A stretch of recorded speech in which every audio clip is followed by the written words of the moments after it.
ძალიან საინტერესო შედეგები დაიდო და რატო არის მთელი მსოფლიოს ყურადღება დასავლეთის, განსაკუთრებით ევროპის მიმართული გერმანიისკენ, იმიტომ რომ გერმანიის როლი, ხმა, ძალა, ასე რომ ვთქვათ, ძალიან მნიშვნელოვანია იმ საერთაშორისო კრიზისების გამკლავებასთან დაკავშირებით, რაც განსაკუთრებით ევროპაში მიმდინარეობს. დღეს 3 წლის თავია რუსეთის უკრაინაში შესulis და ყველაზე დიდი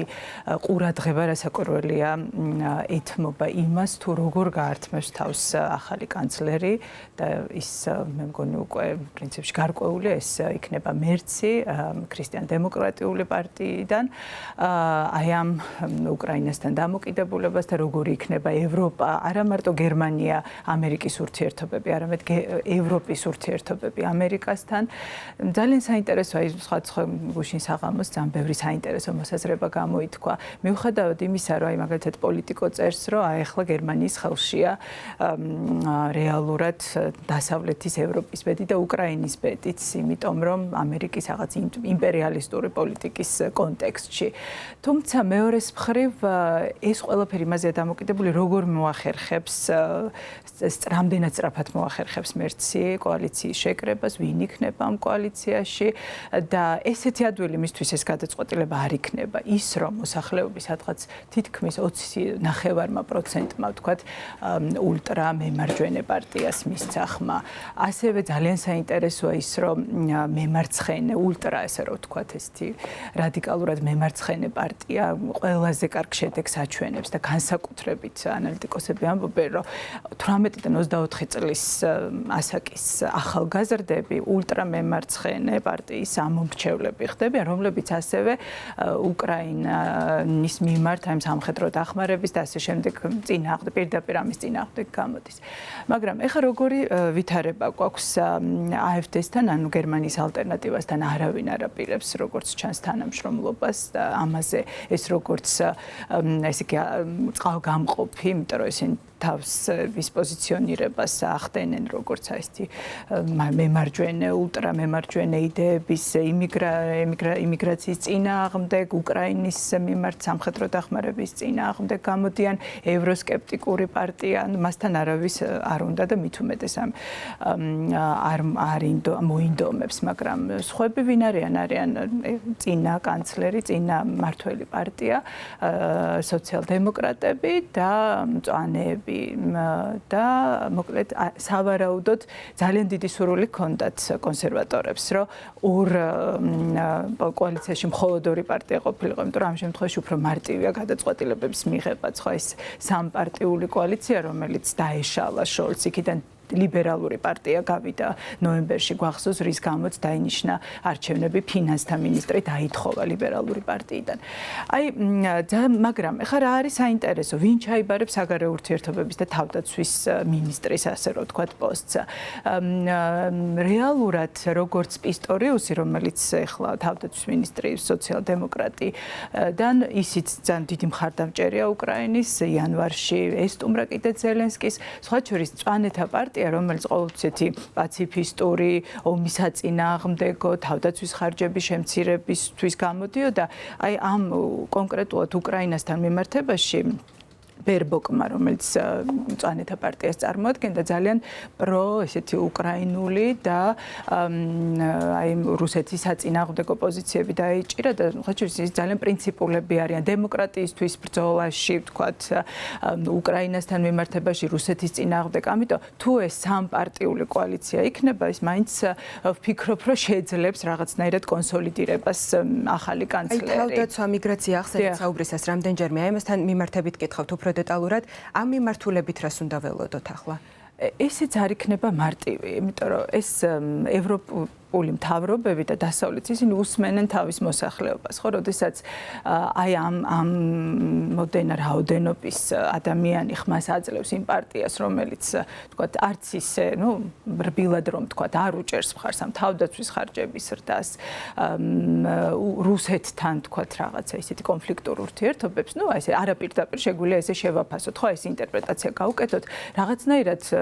კანცლერს მოუწევს ამ საჭიროებებზე პასუხიც, ხო, ესე მარტივი გადაწყვეტები არ იქნება. თუმცა ის ამბობს, რომ ეხლა სასწრაფოდ კოალიცია დროზე უნდა შევკრიბოთ და ყველა ესეთი კითხვის ნიშნავს დროზე პასუხი გაეცეს. მაგრამ მეორეს მხრივ ესეც ნათელია, რომ თუ და აი ამას დავინახავთ ძალიან მარე ამერიკა გადის ევროპიდან, ასე რომ ვთქვათ, საერთოდ მერცის ერთ-ერთ ბოლო ინტერვიუში ის იმაზეც კი ლაპარაკობს, რომ საერთოდ ნატო აი ამ ფორმით როგორც არის, რომელსაც ვთქვათ დატოვებს, ვთქვათ დავუშვათ, რომ დატოვებს მის დახმარებას, ჩართულობას, იმ ლიდერობას, რაც ამერიკის შეერთებულ შტატებს, როგორც მსოფლიოში პირველ ეკონომიკას, პირველ სამხედრო ძალას გავლენის მქონე სახელმწიფოს, მაშინ ესეც კი გადასახედია ეს ურთიერთობები და აქ რასაკვირველია გერმანიის როლი მსოფლიოს მესამე ეკონომიკა ძალიან მნიშვნელოვანი იქნება და მას ესეთი იმედის თვალით უყურებენ ევროპელებიც, ფრანგები, ბრიტანელები, როგორი იქნება და აქ მთავარი არის როგორ ვაკავებთ რუსეთს, ხო, ეს შეკავებისთვის და ნუ მთავარი ახლა რაღაც ეს მეინსტრიმული აზრი არის, რომ ეს უნდა მოხდეს სამხედრო სიძლიერის ინვესტირების ფონზე, მაგრამ როგორ, ხო, აი როგორ უნდა მივაღწიოთ 2%, 5%, ეს არის საუბარი თავდაცვის ხარჯების დაფინანსება და თავდაცვის ინდუსტრიის სამხედრო კომპლექსის რაღაცნაირად აღორძინებასთან დაკავშირებით. ასევე ჩვენს რეგიონთან მიმართებითაც მინდა გკითხოთ, რას უნდა ველოდოთ გერმანიის ახალი მთავრობისგან ჩვენი რეგიონის თვალსაზრისით? ხო, აქ ბევრი სხვადასხვა საკითხი. ერთი არის, როგორი პოლიტიკა იქნება ზოგადად რეგიონის მიმართ, ხო, ეგ სომხეთ-აზერბაიჯანის ურთიერთობები, საქართველოში და პოლიტიკასთან მიმართებაში როგორი დამოკიდებულება იქნება, მაგრამ მე მგონია, რომ აქ დიდად, თქვა, საქართველოსთან მიმართებაში დიდად არაფერი არ შეიცვლება. შეიძლება რაღაც გადაიხედოს, შეიძლება რაღაც შერბილდეს იმ პოლიტიკური პროცესების შეფასების და მათზე პასუხის კუთხით, მაგრამ ეს ქრისტიან-დემოკრატიული პარტია ძალიან აქტიურად უჭერდა მხარს, ხო, მათ შორის ფონდიც, თქვათ, იმ დემოკრატიულ ცვლილებებს ქვეყანაში, ყოველ შემთხვევაში იმ პარტიებს, რომლებიც ამ იდეოლოგიის იზიარებენ, ეს არის რაღაც ცენტრისტული, მემარჯვენე ცენტრისტული იდეოლოგიის პარტიების. ასე რომ აი ძალიან მნიშვნელოვანია. მე მაინც გეტყვით, რომ რაღაც დიდ ცვლილებებს არ ველოდები. ალბათ ეს რაღაცნაირად ეს დისკუსია გაგრძელდება და მოკეთ თუმცა მეორეს მხრივ როგორც ვხედავთ უკვე ომის მესამე წლის თავზე რაღაცა საჭიროება ცვლილების დგას, ხო, ეს რაღაც საითკენ სადღაც უნდა წავიდეს ეს პროცესი, ხო? მიუხედავად იმისა, რომ რაღაც ეს ტრამპის ძალიან დესტრუქციულ ჩარევებს ხედავთ, რაღაცნაირად შეიძლება ეს იქცეს აი ესეთი დესტრუქციული რაღაც ფორსირებული ჩარევა, რაღაც ახალი გადაწყვეტილებების მიღების საფუძველი გახდეს და ამ გადაწყვეტილებებმა ევროპაში და ევროპისთვის მოიტანოს ცვლილება. მაგრამ ნუ ნებისმიერ შემთხვევაში დღის წესრიგში მაინც ეს არის კი ესე ვუყურებთ გერმანიას, მისი როლი ძალიან მნიშვნელოვანია, მაგრამ ეს შიდა არჩევნებია და ძალიან მნიშვნელოვანია რაღაც სოციოლოგიური თვალსაზრისითაც, ხო? აი, რა ხდება, რას ნიშნავს ეს შედეგები, ეს ტენდენციები ზოგადად ევროპაში და გერმანია არ არის გამონაკლისი. ჩვენ დაახლოებით ესეთივე სურათი ვნახეთ საფრანგეთშიც. დიახ, მოკლედ, ძალიან საინტერესო პერიოდი გველოდება და განსაკუთრებით მნიშვნელოვანია აი, როდის და როგორ მოახერხებს ახალი კანცლერი მთავრობის ფორმირებას, კოალიციის ფორმირებას. ქალბატონო შორენა, საუბრისას თქვენ არაერთხელ აღნიშნეთ უკრაინაში რუსეთის ომი და დღეს ძალიან მძიმე დღეა უკრაინისთვის, იმიტომ რომ 3 წელი გავიდა მას შემდეგ, რაც რუსეთი უკრაინაში შეიჭრა. დღეს ასევე ვიცით, რომ კიევში ძალიან მნიშვნელოვანი სამიტი იმართება, როგორც ვოლოდიმირ ზელენსკიმ განაცხადა, 13 ქვეყნის ლიდერებს ელოდებიან. რას უნდა ველოდოთ დღევანდელ შეხვედრაზე? ეს ძალიან მნიშვნელოვანი არის ეს უპირობო შეიძლება ვთქვათ მხარდაჭერა დასავლეთის ლიდერების, ევროპის ლიდერების, ნუ პრინციპში აი ესეთი განცდა რომ ამდენ ხანს გაგრძელდებოდა ომი იყო, მაგრამ ნუ ჩვენ ვნახეთ რომ აი უკვე 3 წელია უკრაინა და მთელი ევროპა აი ამ ომით ცხოვრობს, ხო? და რეალური მექანიზმი რუსეთის შეჩერების, თუმცა რაღაცა ჩვენ ვხედავთ მისი ეკონომიკის დასუსტებას, ძალიან ესეთი საინტერესოა და მძიმეა ეს დანაკარგები, ხო? თქვათ რუსეთი, რომელიც მალავს, ნუ პრინციპში რეალურად მაინც ესეთი ადამიანური დანაკარგები, ეკონომიკური დანაკარგები, ეს ყველაფერი მერე როგორ იქნება პოსტ-ომის შემდეგ მსოფლიო ამაზეც ალაპარაკოა დღესაც ხო ეს დაფინანსების საკითხები და სხვა შორის ეს უკრაინის აღდგენის ეს აი მოლაპარაკებებში გაიჟღერა ამ საკითხმა ხო აი რაღაცა როიტერსმა რამდენიმე დღის წინ დაწერა რომ შეცვალა რუსეთის გაყინული აქტივები რაღაც 100 მილიარდამდე რომელიც ევროპაში და მსოფლიოში სწორედ მათი აი ეს იყოს ხელში რაღაც ახალი შეთანხმების საფუძველი აი ეს თანხები იყოს გამოყენებული უკრაინის აღდგენისთვის მოკეთ ასევე ძალიან მალე იგეგმება კიდევ ერთი შეკრება ევროპელი ლიდერების სადაც სწორედ ეს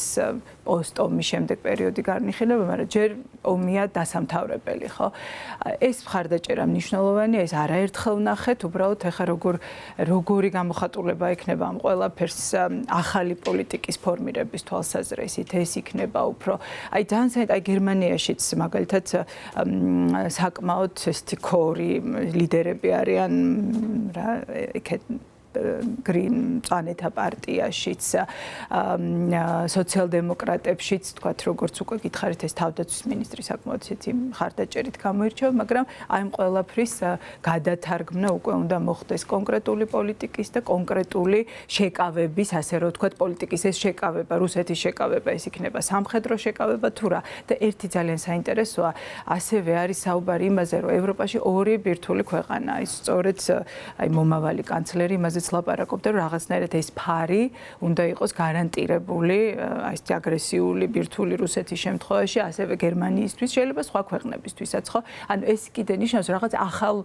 ბირთვულ შეთანხმებაზე ან ამაზე დისკუსიაც შეიძლება დაიდოს თუ ამერიკა რეალურად გადაწყვეტს რომ ის რაღაცა გავიდეს ევროპიდან თავისი მნიშვნელოვანი სამხედრო თუ პოლიტიკური წონით და გავლენით და ჩვენი საუბრის ბოლოს მინდა გკითხოთ ვოლოდიმირ ზელენსკი საუბრობს რომ სამშვიდობო მოლაპარაკებების მაგიდასთან ამერიკის შეერთებული შტატებისა და რუსეთის გარდა აუცილებლად უნდა ისხდნენ ევროპელი ლიდერებიც. აი ამ საკითხში როგორია თქვენი შეფასება, რამდენად წარმოგიდგენიათ ამერიკის შეერთებული შტატები, რუსეთი, უკრაინა და ევროპელი ლიდერები ერთად აი ამ მოლაპარაკებების მაგიდასთან? ესე უნდა იყოს აუცილებლად. ანუ თავარი ახლა აქ რა არის ამ პროცესებში, რომ ის ევროატლანტიკური ერთობის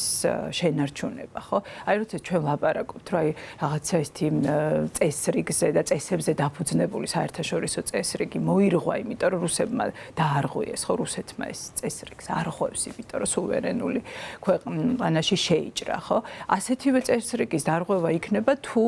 ეს ევროატლანტიკური თანამშრომლობა მოირღვევა და რომელიმე ძალა დატოვებს ამ თანამშრომლობას, ხო? ეხლა არის მთავარი, რომ სწორედ ეს პარტნიორობა იქნეს შენარჩუნებული და ნებისმიერი გადაწყვეტილება თუ მოლაპარაკებები ეფუძნებოდეს საერთო გაზიარებულ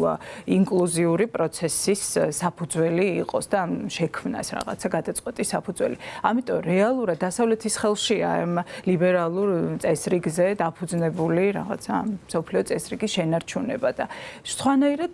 წარმოუდგენელია. მაშინ არ ამგონია რომ ეს ხანგრძლივი მშვიდობა იყოს და მით უმეტეს ეს ომი არის ევროპაში და ეს არის ევროპული კრიზისი, ევროპული ომი, სადაც ევროპელი ლიდერები უნდა იყვნენ ჩართული და მით უმეტეს რომ მათი მხარდაჭერა უკრაინის მიმართ ეს რაღაცა ტალღოვანი იყო, მაგრამ ეს იყო ღია და პირდაპირი მხარდაჭერა.